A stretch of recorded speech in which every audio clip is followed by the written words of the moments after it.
Welcome back to the Nancy Levin Show. So, if you've been with me for a while, you know that I was the event director at Hay House for 12 years and had the great honor of being quite close with Louise Hay herself. Well, this October, Louise would be celebrating her 100th birthday. 100 years. Now, most people know Louise as the woman who taught millions that they could heal their own lives. I knew Louise for real. For more than a decade, I worked alongside her as the event director at Hay House. I produced the events on the stages she stood on. I sat with her in the green room. I flew around the world building the gatherings where her work changed lives in real time.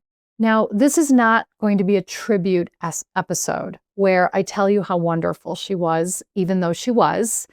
I want to share with you the incredibly invaluable lessons I learned from her. Because the best way I know to honor someone who spent her whole life teaching is to teach. So today I'm going to give you not facts about her, but what I learned, what I still use, what I still teach, and the things that are still rearranging my life years after she's gone. Everything begins with self-love. And here's the thing most people get wrong about self-love. We treat it like a reward. We tell ourselves, I'll love myself once I lose the weight, once I fix the relationship, once I hit the goal, once I've healed the thing, once I become the person I'm supposed to be. We put self-love at the end of the journey. It's the prize at the finish line. Louise flipped this completely. She didn't teach self-love as the reward for getting your life together.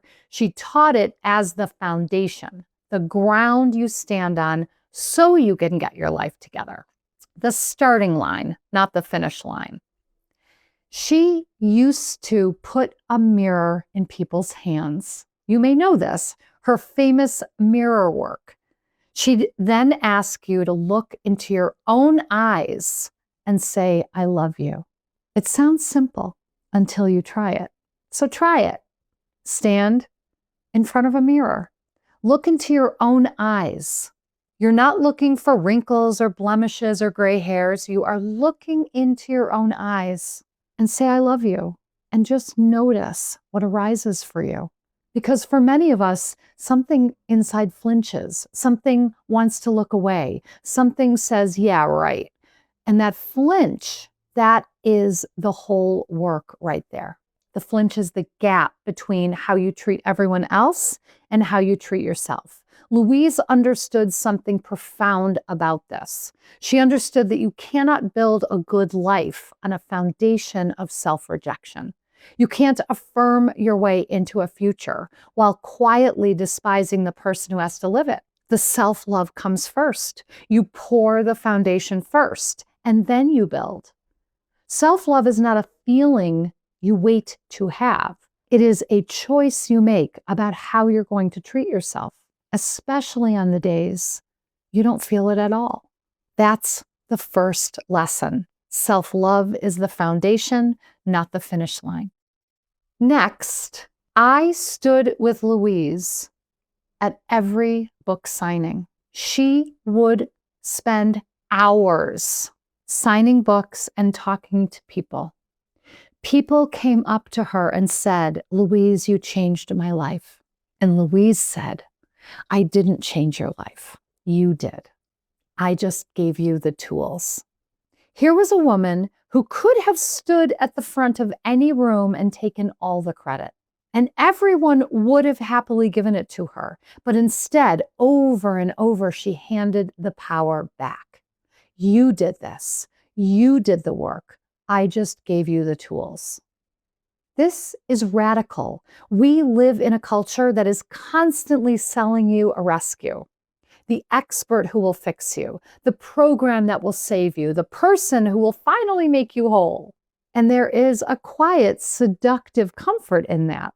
The fantasy that someone is coming to save you. That if you just find the right teacher, the right book, the right partner, you can hand your life over to them, and then they'll hand it back to you repaired. Louise refused to play that role, even though people wanted her to. Her whole flagship event at Hay House that I helped co-create and produced for years was called I Can Do It. Not someone can do it for me. Not maybe someday I'll find someone to do it. I can do it. And I know there's a part of you that hears that and feels the weight of it. So it's on me. It's an inside job. Yes. And here's why that is the best news. If no one is coming to fix you, then no one can take it away from you either. The power was never outside of you. It was never in Louise. It was never in me. It was never in any teacher you've ever loved. The tools might come from us, but the change comes from within you. That is your freedom. So that's the second lesson. No one is coming to fix you or save you or rescue you. You have all the tools you need, and all you need to do is get out of the way.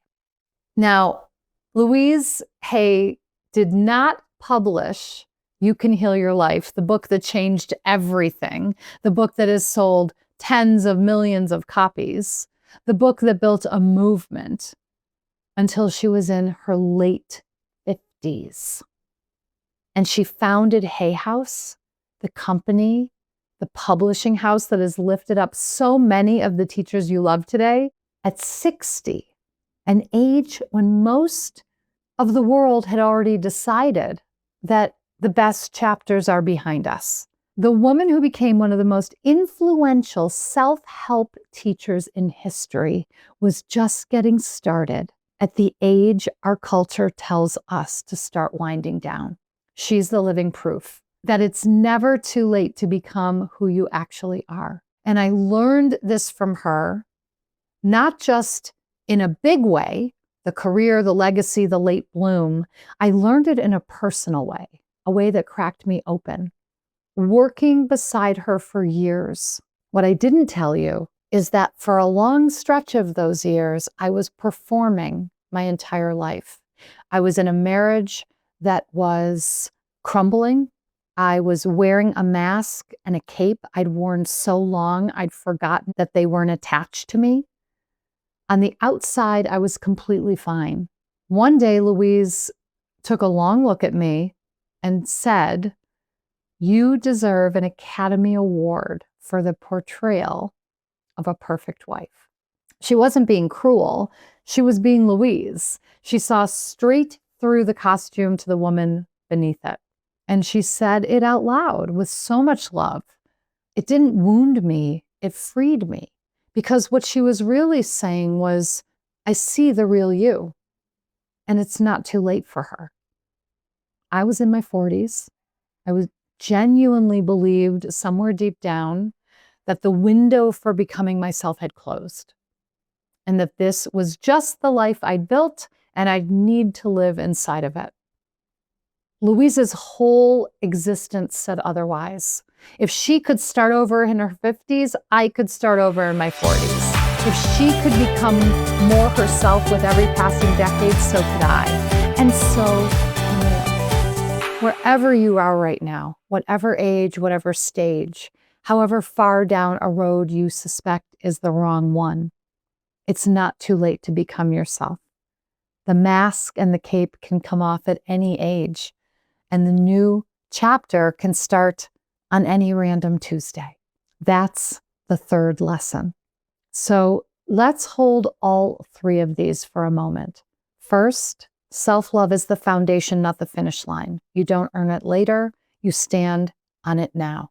2, no one is coming to fix you because the tools were always going to be in your hands. And 3, it is never too late to become yourself. Louise is the proof, and so are you. That's what she gave me. 3 things I'm still living by years after the last time I sat with her.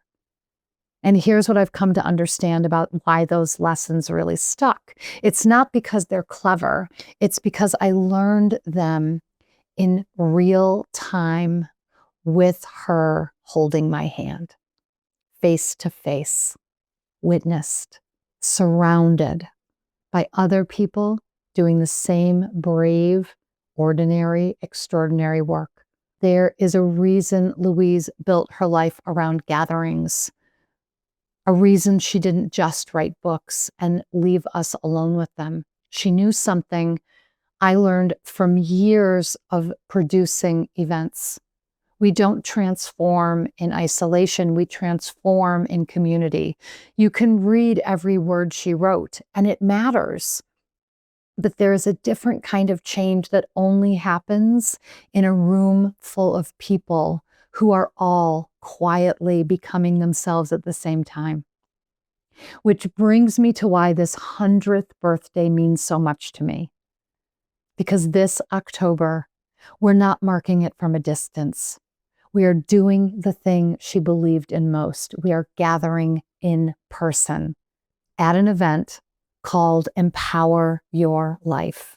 It's October 3rd and 4th at the Alex Theater in Glendale, California. 2 days celebrating what would have been Louise's 100th birthday with some of the most respected teachers in personal growth today, all on one stage, continuing the work she started. And I will be there. I will be in the room. I'll be there like I always have been. I will sit in the audience with you, and I will teach from the stage as well. I'm sharing this with you because if these 3 lessons landed for you today, if any part of you leaned in, then you already know that what you read on a page and what you feel in a room are 2 different medicines. And this room, this particular room we are creating in October at this particular moment, 100 years after Louise was born, is going to be something none of us will forget. If you would like to be there with us, all the details, the link, the tickets, the full lineup, everything you need is in the show notes. I would genuinely love to see you there in person, in the room, becoming yourself right alongside the rest of us. Louise used to hand people a mirror and ask them to say, "I love you" to their own reflection. So I'm going to leave you with that. Sometime today, find yourself in front of a mirror.